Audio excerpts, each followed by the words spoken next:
Alright, I am back, and last night we witnessed the end of the Miami Dolphins 2023-24 season, and after a very up and down season this year, we have to talk about the future of the Miami Dolphins. And of course, the biggest question we're going to be answering today, should they re-sign Tua Tagovailoa to a long-term deal? So let's just go ahead and hop right into it. Now, the best way to start this video off is by briefly covering their wildcard loss to the Kansas City Chiefs, where they lost to the score of 26-7, and well, Tua Tagovailoa did not play very good. On the day, Tua completed 20 of 39 passes for only 199 yards, 1 touchdown and 1 interception, and the run game wasn't particularly good either, as Raheem Mostert only had 8 carries for 33 yards total. And of course, I can't really talk about this game without mentioning the weather conditions. A team from Miami, Florida had to go all the way to Kansas City, and I guarantee you that had a big reason for why they struggled this week. When you live in Florida, which has some of the best weather conditions all year round, and have to go play at negative 30 degrees, feel-like temperature, you're going to struggle. And while the weather wasn't the only reason why they lost, I definitely do think it had a big part in why they couldn't really get this offense going. I mean, hell, on the day they only had 264 combined yards and only 13 first downs. And arguably the worst part of their day, they were 1 for 12 on third down. Meanwhile, Kansas City, who's playing in the same conditions as them, had 409 yards, almost double their rushing yards, and 262 passing yards in comparison to 188. And as a whole, it was just a very rough day for that Miami Dolphins team, but more specifically the Miami Dolphins offense, which by the way is the same offense that ranks top 5 in points per game, points per play, yards per play, red zone scoring percentage, and touchdowns per game. Yet when it matters the most,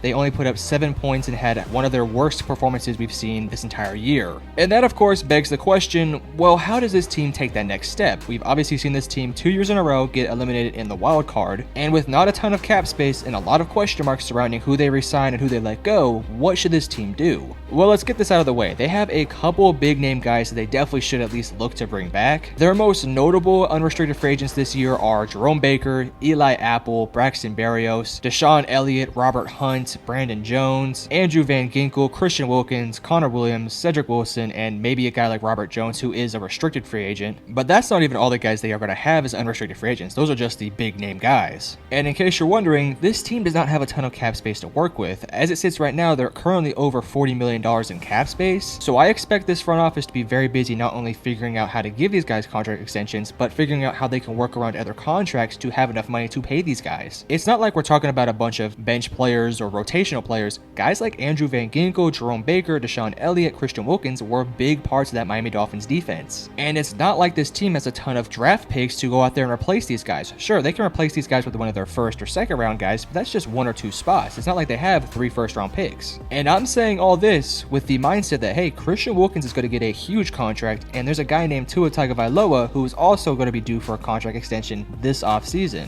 And that raises the question, do you bring back Tua Tagovailoa or do you just move on? Because if we're basing this off the cap space situation, then you should for sure move on from Tua, because I don't think he's really worth a massive contract extension. But then if you get rid of Tua, you're basically saying, hey, we're going to tank for a quarterback next year, and next year we're going to be one of the worst teams in the entire NFL. Because hypothetically, if you cut Tua Tagovailoa, or let's just not say cut, maybe you move on from him and replace him with a guy like Russell Wilson, does that team get better from Tua? I mean, what quarterback options are out there that are technically better than Tua Tagovailoa? Outside of Caleb Williams, Drake May, maybe Kirk Cousins, I don't really think there's anybody out there who's going to be worth going for. So you're kind of essentially stuck with Tua if you want to continue to compete. They won 10 plus games this year, and had they played in Miami instead of at Arrowhead, who knows how this game goes. So me personally, I don't really feel like you should go out there and just move on from Tua. I think you're going to have to figure out how to give him a friendly, team-worthy contract. And you're going to have to find ways to replace guys like potentially Jerome Baker, Raekwon Davis, Andrew Van Ginkel, those potential defensive starters who you might not be able to bring back. So hypothetically speaking, if you are planning on bringing back Tua, which ultimately I think they will do, and arguably I think they should do, while also figuring out how to bring back guys like Deshaun Elliott, Jerome Baker, Christian Wilkins, Andrew Van Ginkel, and all their potential starting offensive linemen. This is a massive offseason, and if they somehow screw up and don't bring back some of these guys and don't figure out the contract situations, they could potentially be going down a very dark path. And for a guy like Mike McDaniel, who likes to have these flashy names and these big targets to throw the ball to, if he wants to continue to have this progression and continue to get better and better, he's going to have to figure out the cap space. Now, ultimately, it isn't very difficult to go out there and figure out the cap space and to fluctuate contracts and to grow the cap space stuff out. It really is not that difficult. We see teams like New Orleans do this every single year. So I do think they'll find a way to bring back some of these guys, but I don't expect a lot of these guys to return. Again, I only expect really the main starting guys to come back. So this team is not only going to get potentially worse from this year, but they're also going to be potentially limited with their depth options. And we saw just this year with all the injuries they had on the defense, they could really use some depth options. And with the way the draft is going out for you guys, it appears you guys are going to have a pick between 20 to 25. And I think there's a ton of options you could potentially go down with that pick. I think you can either take an offensive lineman, which if you checked out my most recent mock draft, I believe I give them an offensive lineman in that video. And if you don't like the offensive linemen that are available, I think you probably just go best defensive player available. I know Dolphins fans want to cut Tua off the team right now and figure out the quarterback position in this year's draft, but unless there's a Caleb Williams or Drake May who falls that far, none of them are seriously going to be upgrades over Tua. Like, I enjoy Bo Nix. I think JJ McCarthy has talent. I like Michael Penix Jr., but are they more talented and a better fit within the system than Tua? Maybe, I don't know. And I'm not really sure if those guys are even going to be available with their pick.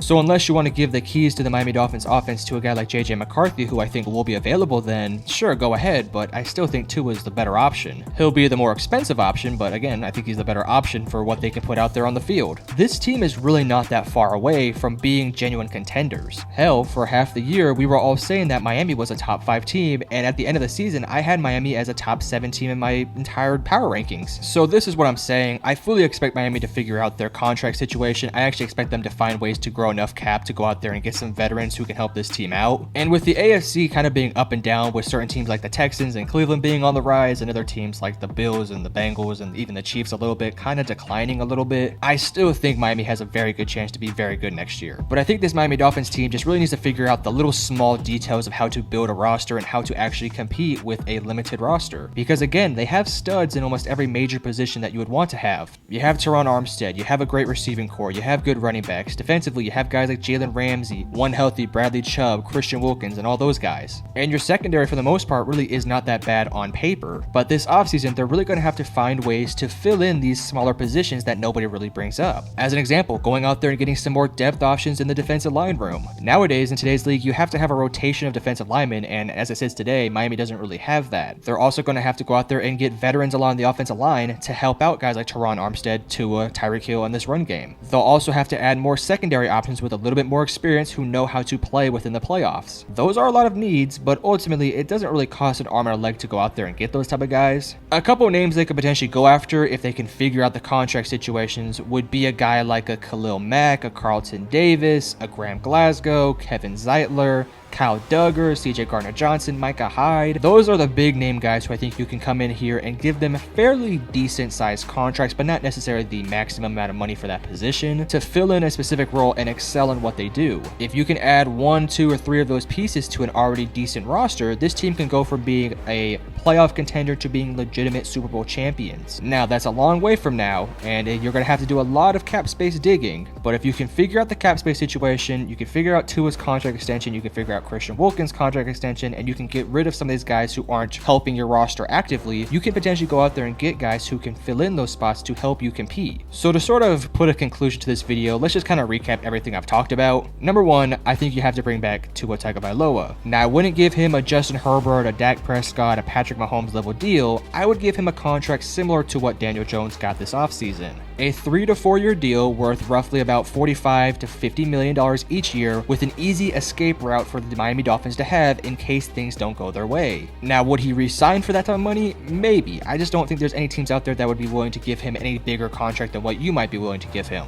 I would also bring back Christian Wilkins, and I would figure out which people we want to keep who are helping our team actively and which players to get rid of who aren't actively helping our roster. As an example, you got to bring back a guy like Christian Wilkins and some of your offensive linemen depth because they actively are helping you. Whereas if you're Miami, you have to ask yourself if guys like Brandon Jones, Robert Hunt, Cedric Wilson are necessities to bring back because they're actively helping you. And that's not me saying those guys aren't helping them, that's just giving examples of certain guys you're going to have to evaluate. And the last thing you're going to have to do is replace those positions that aren't helping your team actively with players who can help your team actively. For example, let's say Andrew Van Ginkel isn't really helping your roster out. Well, you have to go out there and find a linebacker replacement who's actively going to help your team and fit within the scheme that you're doing. This is exactly what Philadelphia was facing this most recent offseason, and they thought they filled the positions, but they did not. They lost guys who were actively helping their team out and replaced them with guys who weren't helping their team out. And well, this season has happened and it hasn't been very good for them. Kind of the reverse situation of what we got going on here for Miami. As of right now, you have certain players who are going to be unrestricted free agents who aren't actively helping you win games, and now you have time to finally replace them. And lastly, in the draft, I think you go best available offensive lineman or defensive player. I think that would definitely help out your roster. I don't really think you specifically target one position. I just think you go best available who you know can come in and make an instant impact. So maybe that's a guy like a Jared Verse, a Braylon Trice. Maybe you go out there and get one of the top safeties like a Cameron Kitchens. To me, I think this is a game where you have to be a little bit positionless and just figure out which guy comes in and makes the biggest impact. And don't get too flashy. You don't have to go out there and get a guy like a Keon Coleman if he somehow falls. You already have Tyreek Hill and Jalen Waddle. Get somebody in a position of need that is going to instantly help your roster. I think if Miami does that this offseason, then they are going to have a good chance to compete again this upcoming season. Again, Miami Dolphins fans, you guys are a really good team. I understand this team failed to meet expectations this year, but had this team got hot at the right time, who knows what we're talking about at this point right now. I personally think they have a good quarterback. I think you have to give him more time to develop within the system to get better. You have good skill positions. Your defense has talent. You have a good head coach who knows how to run a scheme. You have everything you want. Now it's all about fixing these small little holes you have on your roster. And you're not going to fill these holes up with band-aids. You're going to fill them with stitches. I think if they do that, like I said, I think they have a really good chance to compete in an AFC conference that is kind of up and down right now. But that is all I have. Miami Dolphins fans, let me know in the comment section below what you guys think about this current roster. And if you enjoyed, hit the like and subscribe button. But I love you guys. Peace.